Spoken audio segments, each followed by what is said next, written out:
ফেসিবাদী সরকার দেশ থেকে পালানোর পর ১.৫ বছর তো অন্তর্বর্তীকালীন সরকার চালিয়ে গেছে, যা সবচাইতে সংকটজনক মুহূর্ত ছিল।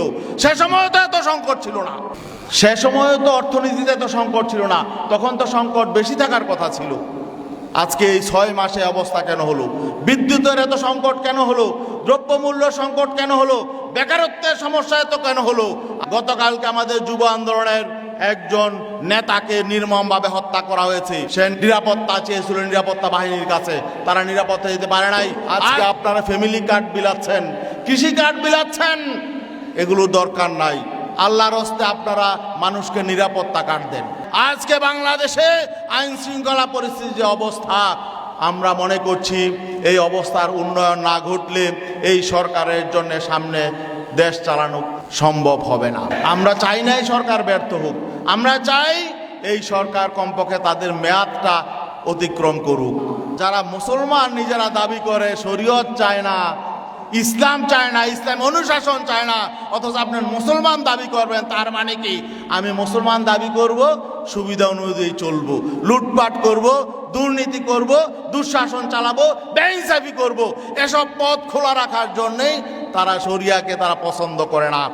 আমি শুরুতেই আজকের এই চমৎকার সম্মেলন আয়োজনের জন্য ঢাকা মহানগর উত্তর ইসলামী আন্দোলনকে আন্তরিক ধন্যবাদ জানাই। বিগত জাতীয় নির্বাচন এবং নির্বাচন পরবর্তী আমাদের বিরুদ্ধে অনেক ষড়যন্ত্র চক্রান্ত হয়েছিল।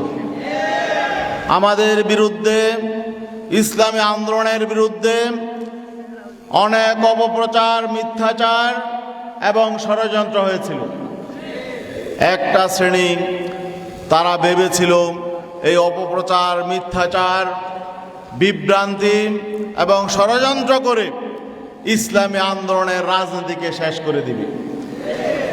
তারা আমাদেরকে দমিয়ে দিতে চেয়েছিল, আমাদেরকে নিঃশেষ করে দিতে চেয়েছিল, আমাদের মধ্যে বিভক্তি সৃষ্টির চেষ্টা করেছিল। কিন্তু আল্লাহর অশেষ মেহেরবানি, জাতীয় নির্বাচন পরবর্তী বর্তমানে ইসলামী আন্দোলন বাংলাদেশ আগের যে কোনো সময়ের চেয়ে আরো বেশি শক্তিশালী, অতীতের যে কোনো সময়ের চেয়ে আরো ঐক্যবদ্ধ, সুসংহত, আরো গতিশীল। সংগ্রামী বন্ধুগণ, ২০২৪-এর গণ অভ্যুত্থান পরবর্তী আমরা একটি কল্যাণ রাষ্ট্র চেয়েছিলাম, আমরা একটি বৈষম্যহীন, শোষণমুক্ত সুশাসন চেয়েছিলাম। আমরা চেয়েছিলাম যে রাজনীতিতে গুণগত পরিবর্তন হবে, মানুষ তাদের অধিকার ফিরে পাবে, নিরাপত্তা আসবে, অর্থনৈতিক মুক্তি আসবে, দেশে শান্তি শৃঙ্খলা ফিরে আসবে, বেকারত্ব দূর হবে, যুবকরা চাকরি পাবে, মানুষ নিরাপত্তা নিয়ে সবাই সকলের কাজকর্ম করতে পারবে, স্বাধীনভাবে আমরা রাজনীতি করতে পারব। কিন্তু একটি সরকার নির্বাচিত হওয়ার পরে ৬ মাস অতিক্রান্ত হয়ে গেল। আমাদের স্বপ্ন যা ছিল, জনগণের স্বপ্ন প্রত্যাশা যা ছিল, তারা নিজেরাই তা গলা টিপে হত্যা করে ফেলেছে। কোথাও কোনো পরিবর্তন নেই, রাজনীতিতে কোনো গুণগত পরিবর্তন আসে নাই। অর্থনীতি আজকে ধ্বংসস্তূপে পরিণত হয়েছে। আমরা গভীর উদ্বেগের সাথে লক্ষ্য করছি বর্তমান সরকারের মন্ত্রীরা, তারা তো নিজেরা ব্যর্থতার পরিচয় দিয়ে বরং মানুষের মধ্যে আতঙ্ক ছড়াচ্ছে। বিদ্যুৎ মন্ত্রী কিছুদিন আগে বললেন বিদ্যুতের সংকট সহসা সমাধান হবে না, এটা তো বললেনই। আবার বললেন আগামীতে সরকারি কর্মচারী কর্মকর্তাদেরকে সরকার বেতন ভাতা দিতে পারবে কি পারবে না, এটা নিয়ে তারা দুশ্চিন্তায় আছে। এই জাতীয় আতঙ্ক তারা ছড়াচ্ছে। তার মানে হলো সরকারের কোষাগার শূন্য। এই অল্প ৬ দিনেই আপনারা সব খালি করে ফেললেন। ফেসিবাদী সরকার দেশ থেকে পালানোর পর ১.৫ বছর তো অন্তর্বর্তীকালীন সরকার চালিয়ে গেছে, যা সবচাইতে সংকটজনক মুহূর্ত ছিল। সে সময় তো এত সংকট ছিল না, সে সময় তো অর্থনীতিতে এত সংকট ছিল না, তখন তো সংকট বেশি থাকার কথা ছিল। আজকে এই ৬ মাসে অবস্থা কেন হলো? বিদ্যুতের এত সংকট কেন হলো? দ্রব্যমূল্য সংকট কেন হলো? বেকারত্বের সমস্যা এত কেন হলো? আজকে আপনারা ফ্যামিলি কার্ড বিলাচ্ছেন, কৃষি কার্ড বিলাচ্ছেন, এগুলোর দরকার নাই। আল্লাহর হস্তে আপনারা মানুষকে নিরাপত্তা কার্ড দেন। টাকা দেওয়ার দরকার নাই, মানুষ নিরাপত্তা চায়। গতকালকে আমাদের যুব আন্দোলনের একজন নেতাকে নির্মমভাবে হত্যা করা হয়েছে। সে নিরাপত্তা চেয়েছিল নিরাপত্তা বাহিনীর কাছে, তারা নিরাপত্তা দিতে পারে নাই। আজকে বাংলাদেশে আইন শৃঙ্খলা পরিস্থিতির যে অবস্থা, আমরা মনে করছি এই অবস্থার উন্নয়ন না ঘটলে এই সরকারের জন্য সামনে দেশ চালানো সম্ভব হবে না। আমরা চাই না এই সরকার ব্যর্থ হোক, আমরা চাই এই সরকার কমপক্ষে তাদের মেয়াদটা অতিক্রম করুক। কিন্তু আমরা দেখতে পাচ্ছি আলামত খারাপ। আজকে দেশের বিরুদ্ধে ষড়যন্ত্র হচ্ছে, পার্শ্ববর্তী দেশ থেকে ষড়যন্ত্র করা হচ্ছে। আর সরকার কি করছে? সরকার রাজনৈতিক বিভেদ এবং বিভক্তিকে আর উস্কে দিচ্ছে। আজকে প্রেসিডেন্ট নির্বাচনের পরে সরকারের একজন সিনিয়র মন্ত্রী সালাউদ্দিন আহমদ কি বললেন? যে বিরোধী দল নির্বাচনে অংশগ্রহণ করে প্রমাণ করেছে ৭২-এর সংবিধান সবাই মেনে নিয়েছে। এটা একটা উস্কানি। তার মানে তারা ৭২-এর সংবিধান তারা আঁকড়ে ধরতে চায়। কিন্তু ৭২-এর সংবিধান আঁকড়ে ধরার জন্য তো জুলাই অভ্যুত্থান হয় নাই। জুলাই অভ্যুত্থান হয়েছে সাংবিধানিক পরিবর্তনের জন্য, সংস্কারের জন্য, রাষ্ট্র সংস্কারের জন্য, রাষ্ট্র পুনর্গঠনের জন্য এবং রাষ্ট্রের যে সাংবিধানিক প্রতিষ্ঠানগুলো আছে প্রতিষ্ঠানগুলো পুনর্নির্মাণের জন্য। কিন্তু আমরা কি দেখতে পাচ্ছি? আমরা দেখতে পাচ্ছি সরকার কোনো মৌলিক পরিবর্তনের দিকে যাচ্ছে না। গত সরকার যা করছে এই সরকার তাই করছে।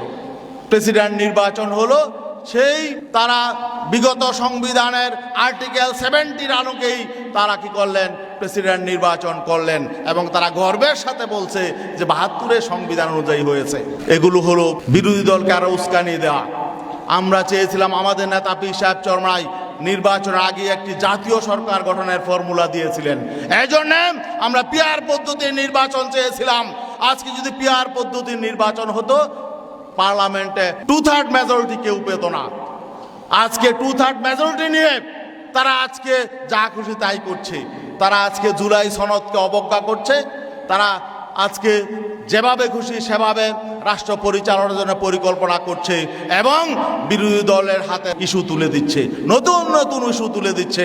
আমরা চাই একটি জাতীয় ঐক্যের ভিত্তিতে দেশটা এগিয়ে যাক, দেশের অর্থনীতি স্থিতিশীল হোক।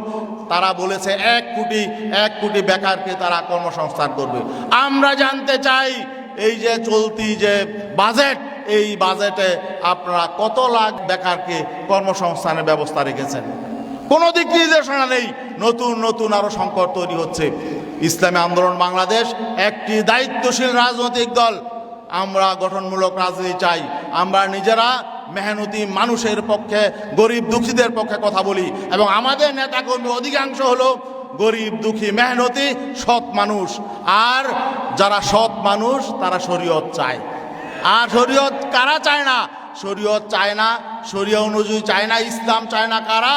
যারা সুবিধাবাদী, যারা অসৎ, লুটেরা, তারা যারা মুসলমান নিজেরা দাবি করে শরীয়ত চায় না, ইসলাম চায় না, ইসলাম অনুশাসন চায় না, অথচ আপনি মুসলমান দাবি করবেন। তার মানে কি? আমি মুসলমান দাবি করব, সুবিধা অনুযায়ী চলবো, লুটপাট করব, দুর্নীতি করব, দুঃশাসন চালাবো, বেইনসাফি করব। এসব পথ খোলা রাখার জন্যেই তারা শরিয়াকে তারা পছন্দ করে না। এজন্যে ইসলামী আন্দোলন বাংলাদেশ যেহেতু মেহনতি দুঃখী মানুষের রাজনীতি করে, সাধারণ মানুষের রাজনীতি করে, আমাদের অধিকাংশ নেতাকর্মী হলো আমরা সৎ এবং খেটে খাওয়া মানুষ, রিক্সাওয়ালা, শ্রমজীবী, মেহনতি মানুষ। আর মেহনতি মানুষই সব সময় পরিবর্তন ঘটিয়েছে। এই অভ্যুত্থানেও আমাদের নেতাকর্মীরা মাঠে ছিল। আগামী দিনেও বাংলাদেশের মৌলিক পরিবর্তনে, বাংলাদেশের মানুষের উন্নয়নে এবং বাংলাদেশকে একটি কল্যাণ রাষ্ট্র প্রতিষ্ঠায় ইসলামী শরিয়ার আলোকে মানুষের অধিকার ফিরিয়ে দেওয়ার জন্য ইসলামী আন্দোলন ভূমিকা পালন করবে। আজকে এখান থেকে ঢাকা মহানগর উত্তরে নতুন কমিটি হবে। আমি আশা করি ইনশাল্লাহ নতুন কমিটির নেতৃত্বে মহানগর উত্তর আরও গতিশীল হবে, আরও ঐক্যবদ্ধ হবে এবং আমরা মানুষের হৃদয় জয় করে ইনশাল্লাহ আগামীতে ঢাকা মহানগরকে একটি সুন্দর মহানগরে পরিণত করতে চাই। সরকার এমন দলীয়করণ করছে, নির্বাচিত প্রতিনিধিদেরকে বাদ দিয়ে তারা সব জায়গায় প্রশাসক বসাচ্ছে। ঢাকা মহানগর 2 সিটিতেও 2 জন প্রশাসক বসিয়ে দিয়েছে, নির্বাচনের নামগন্ধ নাই। আমরা চাই এই স্থানীয় সরকারের সকল স্তরে এই প্রশাসকদেরকে বাদ দিয়ে দ্রুত নির্বাচন দিয়ে নির্বাচিত প্রতিনিধিদের হাতে সকল জায়গা ক্ষমতা তুলে দেওয়া হোক।